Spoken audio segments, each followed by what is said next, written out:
আজ আমাদের বাসর। একজন নারী এবং পুরুষের জন্য সর্বশ্রেষ্ঠ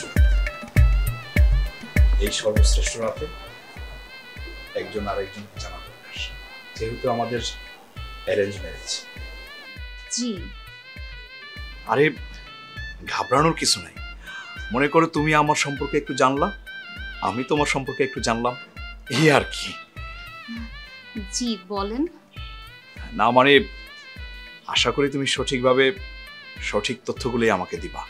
মানে আমি চাই না আমাদের জীবনটা শুরু হোক মিথ্যা দিয়ে। দেখো, যেহেতু আমাদের পারিবারিকভাবে বিয়ে হয়েছে, সেহেতু আগে থেকে একে অন্যের প্রতি তো তেমন জানা ছিল না। সেজন্য জিজ্ঞেস করছি, আমাদের বিয়ের আগে তোমার কি আর কোনো প্রেম ছিল? জি না, মানে জি না মানে? ও, তার মানে তোমার প্রেম ছিল? আচ্ছা, সেটা কোন পর্যায়ে? না না, তেমন কিছু না। স্কুল জীবনে একটা ছেলে আমাকে খুব পছন্দ করতো। তারপর তারপর? দেখতে অনেক সুন্দর ছিল, যেমন লম্বা তেমন সুন্দর, তেমন ফর্সা। সুমন প্রায় বাইসাইকেল চালিয়ে আসতো। তারপর সেই বাইসাইকেলে উঠিয়ে তোমাকে কি ঘুরিয়ে বেড়াতো? না না, একদিন কি হয়েছিল জানেন?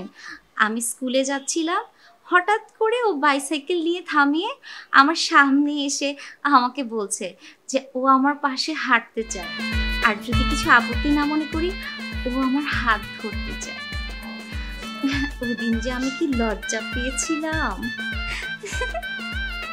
আচ্ছা, তুমি তাকে ভালোবাসতে না? ভালোবাসতাম কিনা জানি না, কিন্তু সুমনকে আমার খুব পছন্দ হতো। তারপর তারপর কি করলে? তারপর আর কি করব বলো? এসএসসি পরীক্ষার পর সুমন ভর্তি হয়ে গেল শহরে, আর আমি ভর্তি হয়ে গেলাম গ্রামের কলেজে। এরপর আর তোমাদের মাঝে যোগাযোগ হয় নাই? আচ্ছা, বাদ দেন এবার আমার কাহিনীটা, এবার আপনার কাহিনীটা শুনি। তোমার প্রেম কাহিনী শুনে কষ্টে আমার হৃদয়ের জানালা বন্ধ হয়ে গেছে।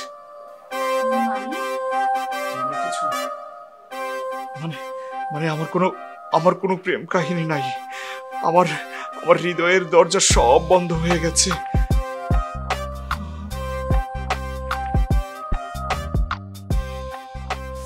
কোথায় যাচ্ছেন? হৃদয়ের জানালা খুলতে।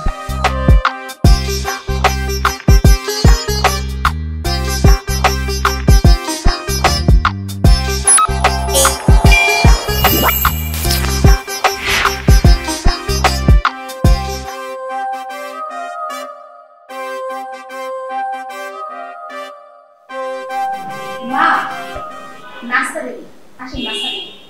ওমা, সকালে নাস্তা খাওয়ার আগে যে ওষুধটা খেতে হয়, দাও না। ওহো, আমি একদম ভুলে গেছি। আপনি বসেন, আমি এখন নিয়ে আসছি।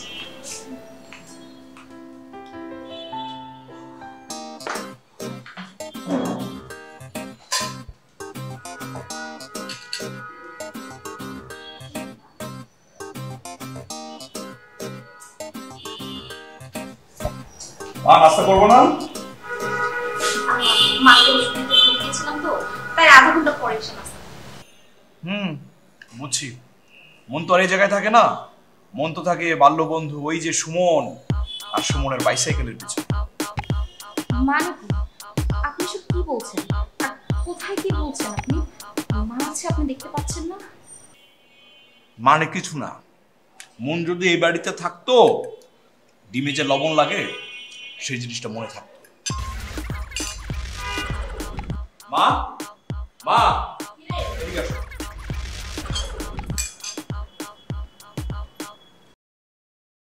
কিরে, কি হয়েছে?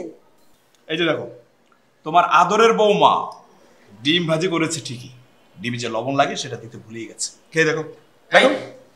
লবণ দেনে তো কি হয়েছে? এমন একটু ভুল হয়।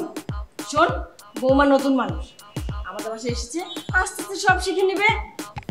শোন, তোর যদি ডিমে লবণ দেখে ইচ্ছে করে জানা ভেজে খা, এই নিয়ে কিন্তু তুই বৌমাকে বকাঝকা করবি না।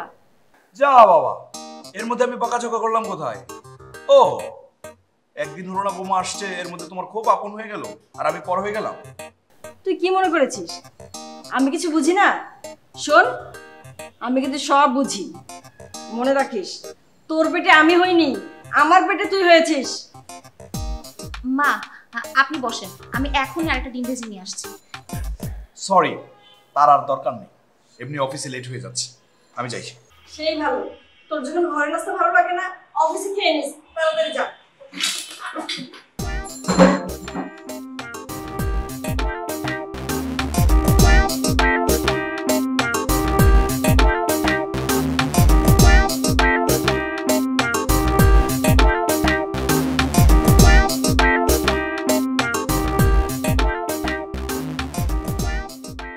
শোনো বৌমা, শাড়ির আঁচলে যেমন সংসারের চাবি শক্ত করে বেঁধে রাখতে হয়, ঠিক তেমনি সংসার করতে হলে নিজের মনটাকে শক্ত করে বেঁধে রাখতে হয়। আমি কি বোঝাতে চাচ্ছি আশা করি তুমি বুঝতে পেরেছো। জি মা, আপনি একদম ঠিক বলেছেন, আমি সব বুঝতে পেরেছি। আপনি যেভাবে বলবেন আমি ঠিক সেভাবে চলার চেষ্টা করব।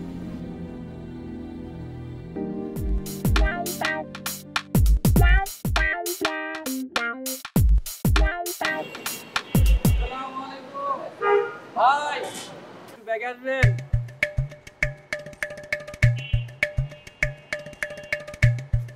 কেন, কি হয়েছে? ভাই সকালের কোন আইটেমে লবণ কম হয়েছে? ভাই, সকালে ডিম ভাজিতে লবণ কম হচ্ছে, সেটা আপনি জানেন কেমনে? ভেরি সিম্পল, আগে আপনি 10 টাকা, না না আপনাকে 20 টাকা ভিক্ষা দেন, তারপর আমি লবণের কাহিনী বলতেছি। 20 টাকা বিক্রি দিতে হইব? আরে ভাই, যত ঝাঁকি তত নিকি, আপনি যত টাকা ভিক্ষা দিবেন আপনি তত বেশি সব পাবেন। আপনি দান করেন, দেখেন আপনার মন ভালো হয়ে যাবে। ও আচ্ছা আচ্ছা আচ্ছা আচ্ছা আচ্ছা। না, আমার তো একটা কৌতূহল আছে, মানে এই নেন 20 টাকা। আচ্ছা এইবার আমারে বলেন, আমার বউ যে সকালে ডিমে লবণ কম দিচ্ছে, এটা আপনি জানেন কেমনে?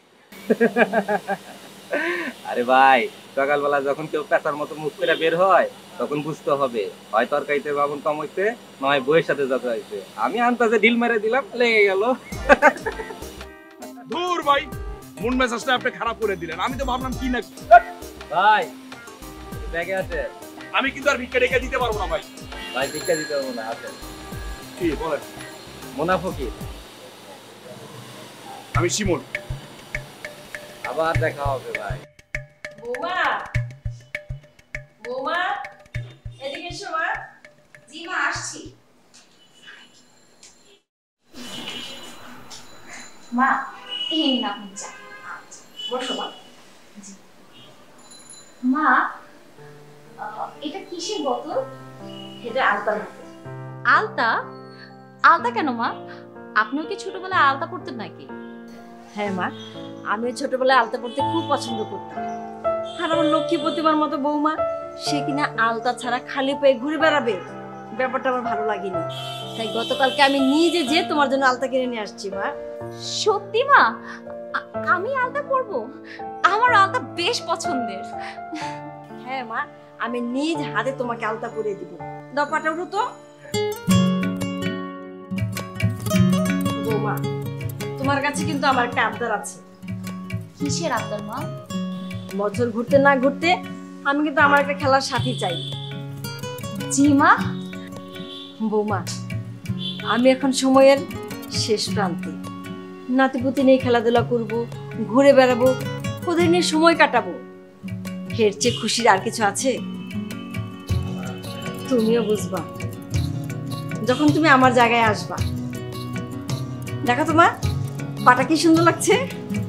বাহ মা, আপনি তো অনেক সুন্দর করে আলতা পরাতে পারেন, অনেক সুন্দর হয়েছে।